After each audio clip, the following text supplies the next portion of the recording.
今から30年ぐらい前に板橋区志村っていうところにゲームセンターが新規でオープンすることになったんですよ。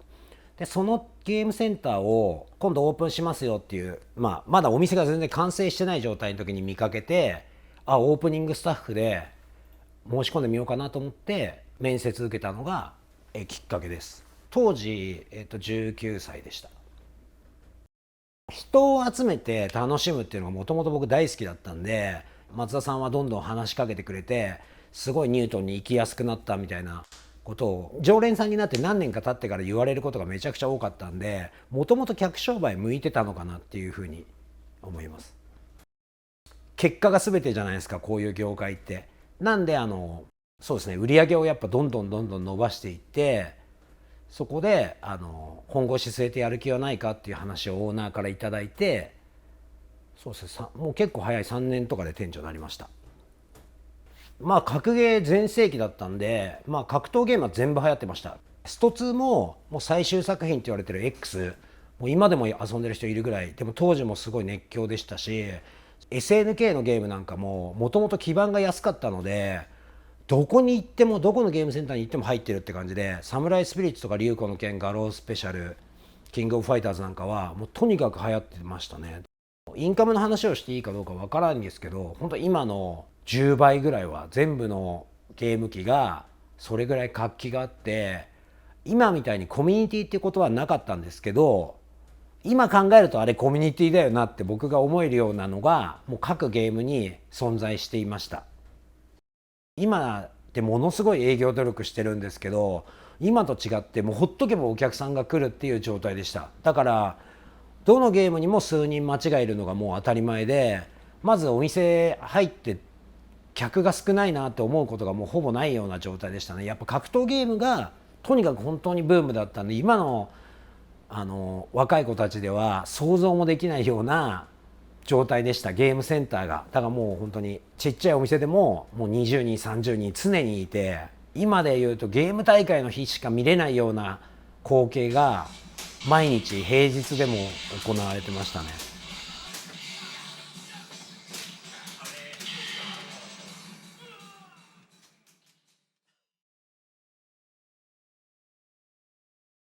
陶撃が生まれた理由って、中小のゲームセンターが最新作が少なくなってきて厳しくなってきたっていうのがまず一つ。あとはメーカーさんが、公式のゲーム大会とかをやる頻度がどんどんどんどん下がってきて、プレイヤーが目標とするやり込むための目標、野球で言ったら甲子園、ラグビーで言ったら花園みたいな、練習したらそれを成果する場所っていうのが今まである程度あったんだけど、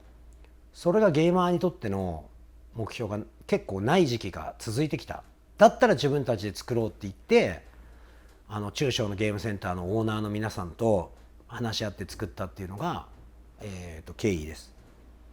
昔の基盤っていうのはね、基盤を買うと基盤の中に全国大会お申し込み書みたいなのが入ってて、それに申し込んだりすると、もうカプコンのゲームなんかも全部そうだったけど、事務局をメーカーさんがやってゲームセンターを抽選で決めて、いわゆる陶撃みたいなことをメーカーさんがやってくれてたんですよ。1タイトルに1回ずつ全国大会をね。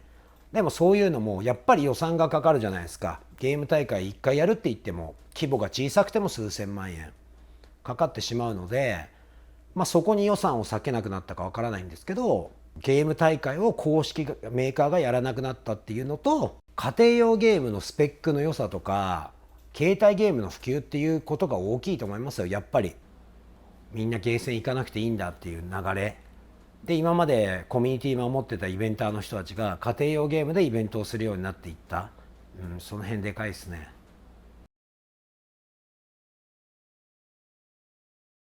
攻撃が終わった後ってもうゲームセンター本当にきつくて、攻撃が終わるってことがそういうことだったと思うんですけど、もう人も減ってきた、最新ゲームで安価なタイトルも減ってきた、でもね、全盛期3万店舗近くあったゲームセンターがもうどんどんどんどん減ってきたっていう状態が2012、13とかそのくらいなんですよ。でその時ってもう本当に給料も払えないぐらい追い込まれた時期で、僕もいろんなことを考えながら、経費の削減とかをもう全力でやってて、もうカットできるお金をどんどんカットして必要最小限でやって耐えしのいでいた。あと貯金を切り崩したり、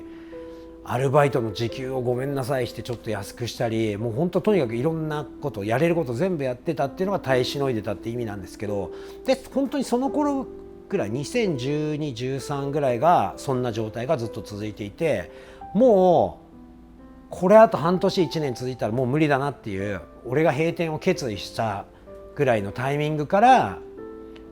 その陶劇でお世話になった、陶劇っていろんなメーカーさんの協力協賛を得て作られていたイベントは、もちろん一番お金払ってくれたのはエンターブレインさんなんですけど、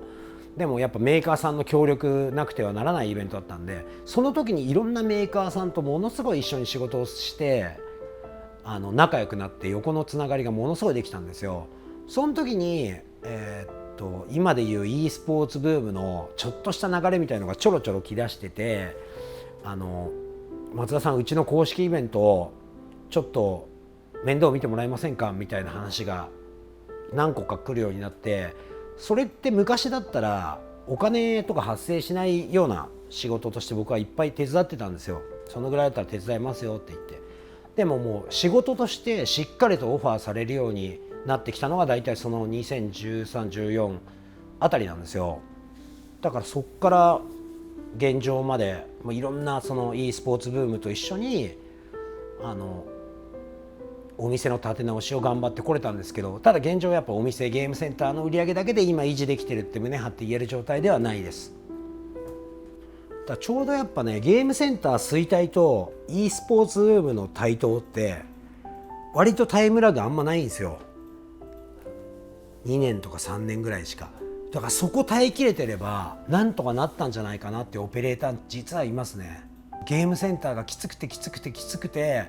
廃業しちゃったんだけど、あと3年頑張れてれば e スポーツのお仕事でなんとかなったんじゃないかなって思うスキルの高いゲームセンターさんありましたね。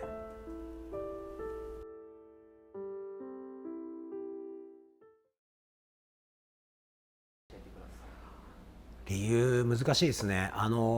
やっぱ集まれる場所がどうしても欲しいっていうのが僕の中にあって、やっぱみんな僕の人生と言っても過言ではないんですよ、ゲームセンターって。だからここで知り合った人たちいまだにもう30年ぐらい付き合いがある人もたくさんいるし、でもこの文化がなくなってしまったらそういうみんなとのつながり絆みたいなの全てなくなってしまうし、あとゲームセンターを知らない若い子たちにこの面白さを継承していきたいというか伝えていくのが僕の仕事だなと思ってるんで、それがもう続けるモチベーションになってますし、やっぱり対面で戦ったりオフの空気ってやっぱすごいいいものなんで、ちょっと言葉にするの難しいんですけど、それを残していきたいって強く思ってるからです。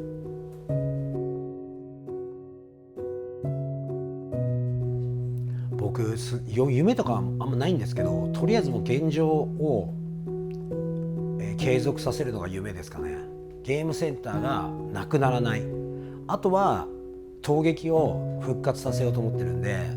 今いろんな企業の方と、いろんな話をちょっとずつは進んでるんですけど、生きてるうちに陶芸復活させたいですね。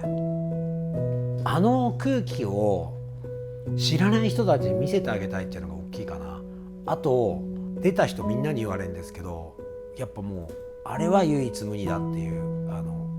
格別だったって言いますね。壇上とか登った選手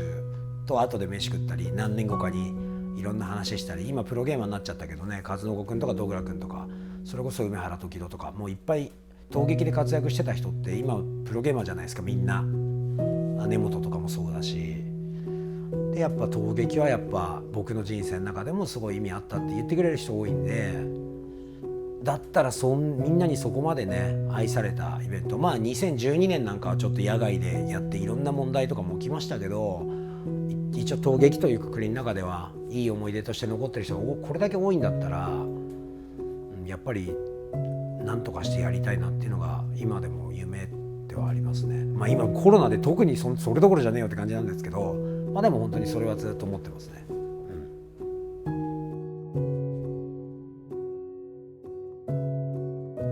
僕はもうすごい印象に残ってる話で、僕が覚えてるのはニュートン、ここのニュートンじゃないんですけど、もう一個のニュートンにいつもね見に来る女の子がいたんですよ。ゲームをね、ギルティギアの対戦を後ろから見てる子がいて、ただ見てるだけなんですけど、すごく楽しそうにしてる女の子がいたんですよね。別に営業妨害だとかムカつくとかそんなのは1ミリも思ってないんですけど、この子やんないのにずっと見てるだけで楽しいのかなって、そういうふうに思ってた子がいたんですよ。喋ったこともないんですけど、その子がね、陶撃の会場にいたんですよ。その時嬉しかったですね。